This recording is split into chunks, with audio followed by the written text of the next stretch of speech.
Hi everybody, sorry I'm just a little bit late. I had to read books by myself today, so it was a little bit longer. So, okay, let's start with Independence today, because why not? I don't know if you guys have ever read a book from Space Goat Press, but this is one of their books that we've been waiting a long time for. This one's called Heroines. It's a big, long book. It's about the formation of an all-female team. It's not your typical book. It's really, really awesome art. It's a really good story. It looks like it's going to have lots of twists and turns and kind of look at things differently. I really, really liked this book. I think you guys should give it a chance. I feel like this is going to be one of those little books that sells out really quickly, and you guys are going to be sad if you don't have a copy of it, so don't miss. Vault Comics has been pretty new on the scene, but they've had all really great books. This is the second book that we've been waiting for from them, named Fisher. So, I don't know if you remember, this is kind of like a giant crack in the ground that forms between two cities. One's mostly like Hispanic, the one's like Texas.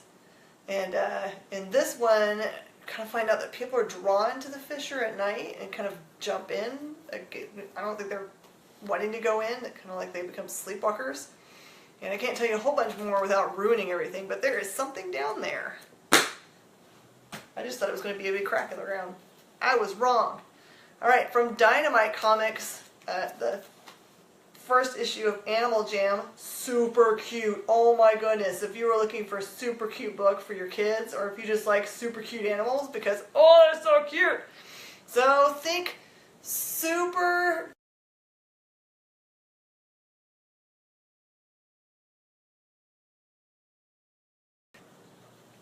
sorry. And from Titan, these are our friends from Cross Pond in the UK. They do a lot of books that are based on video games, and there's an up-and-coming video game that I don't think anyone has yet called Little Nightmares. And so this is all based in that world. It's super kind of creepy and has this little kind of girl in a raincoat running around and trying to escape from the shadows. It looks like it's going to be one of those great games where you kind of like have to figure out the world.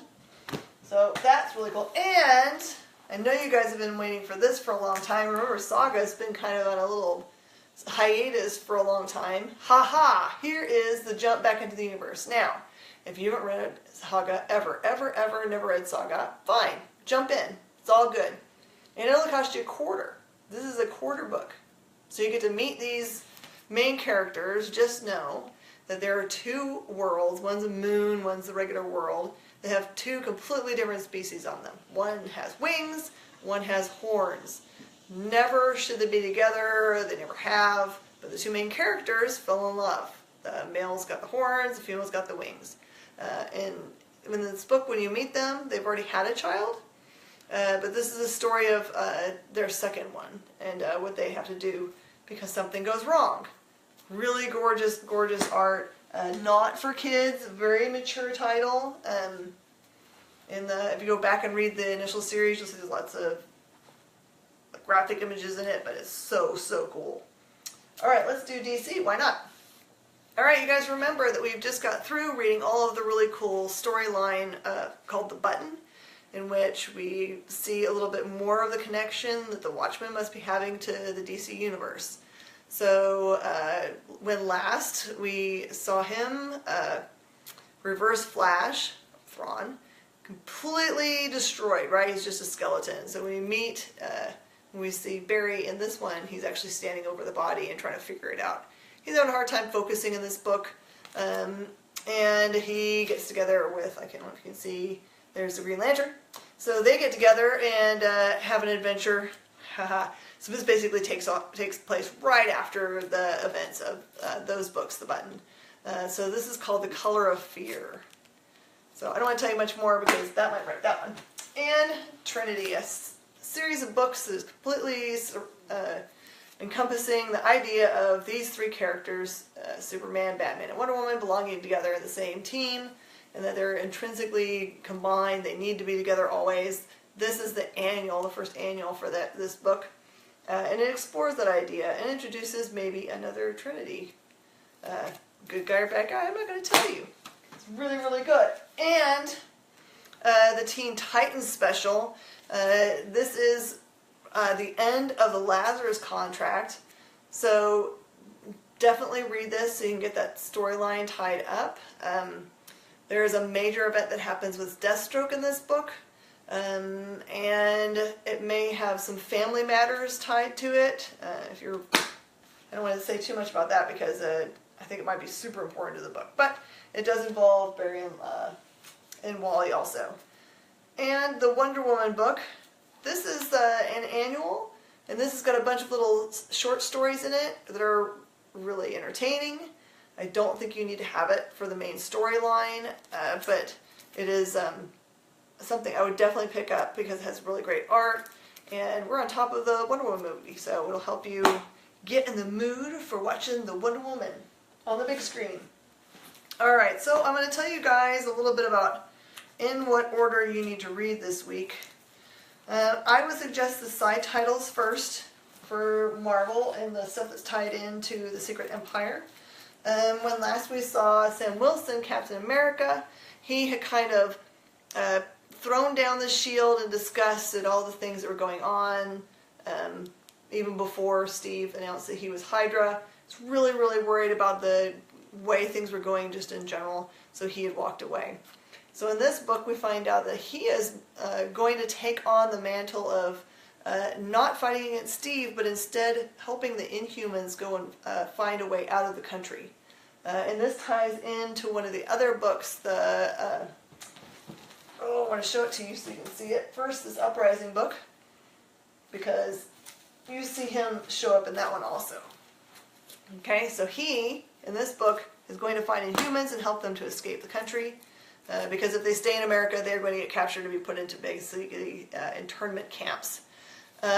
This book, Deadpool kind of goes back in time a little bit. So this goes back and takes place in the time before Secret Empire number 0. Okay, you see Steve ask Deadpool to go and do a secret thing for him. It involves what he does best, which is going out and killing people. And he's tasked to kill a specific person in this book, which explains why I haven't seen this person in a while. Who knows if it was a real thing? I mean, I know that he thinks it's real, but who knows if it really happened. And Doctor Strange. Now remember, Doctor Strange has been trapped under the dark force, the big bubble that's holding everybody in New York. He doesn't have any source of power, so he's resorting to using mystical objects that don't have any actual power themselves or aren't as powerful as he's used to. So he's just like trying to make do, trying to fight these dark creatures that keep showing up just to survive. Remember, there's no source of light under the bubble, so it's all dark. And it's cool because a character shows up in this book to help him that you don't really expect. Also in this book is Daredevil, not the person who comes and helps him. Alright, and you're going to have to read them in this order. You need to read the Empire number 3 first, and then you'll get to do Uprising. So I'll keep you in order here. Empire. Really great progression to the story. Good art. I don't want to say too much except for to say that Carol is still stuck outside of the bubble. The Earth Protective Shield is still fighting Chitauri, and she's having a super hard time of it. And Steve furthers his workings. Oh, I wanted to show you guys some stuff.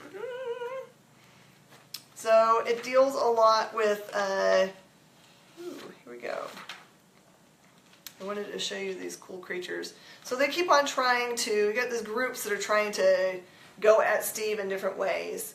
And one of them, which is tied to the next book, I'm just making sure I'm not getting them mixed up on my brain, the Uprising is tied way more intimately to the Black Widow's team, which have been indoctrinated into their own Red Room. And I know you know what that means, so we'll do anything. Their whole purpose is to kill Steve. That's all they're worried about, just killing Steve. And then you've got other groups that are just trying to make their way in to kind of like prevent things from happening or steal steal people away from the danger.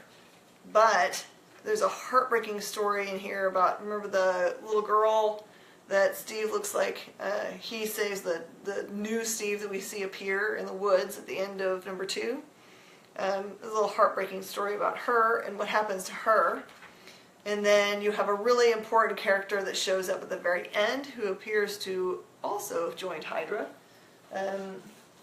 It's a really cool universe they're building. I'm loving it so much because you just don't know who you're going to see pulled in next. And you've got Uprising. So I mentioned before that this is the Red Room thing where you've got Widow trying to figure out a way to get at Steve to kill him.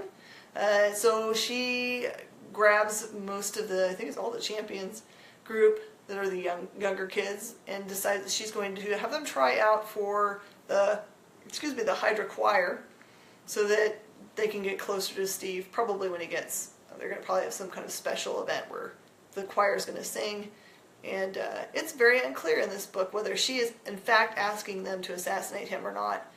She's not saying that she's not asking them. So, and you know how much the Champions love that. They're the very opposite of that. That's not what they stand for at all. They're trying for a much different path. So I don't know how that's going to work out for anybody involved. Probably not well. All right, so I know it's an off week in the month because it's kind of like the 5th week in a month. So there's not as many DC. I really showed you all the DC that comes out this week. But there's plenty of amazing Marvel to read and all those great independents. Go find a local comic shop close to you and show your support to them. Buy some books, talk to them about all the cool stuff. Go see Wonder Woman. If you don't know where to go find the books, go to comicbooklocator.com and they'll get you hooked up. If you're traveling somewhere on vacation this summer, I encourage you to go and try a different shop when you're out and about, and go see what it looks like everywhere else. All right, everybody, I will see you next week. Bye!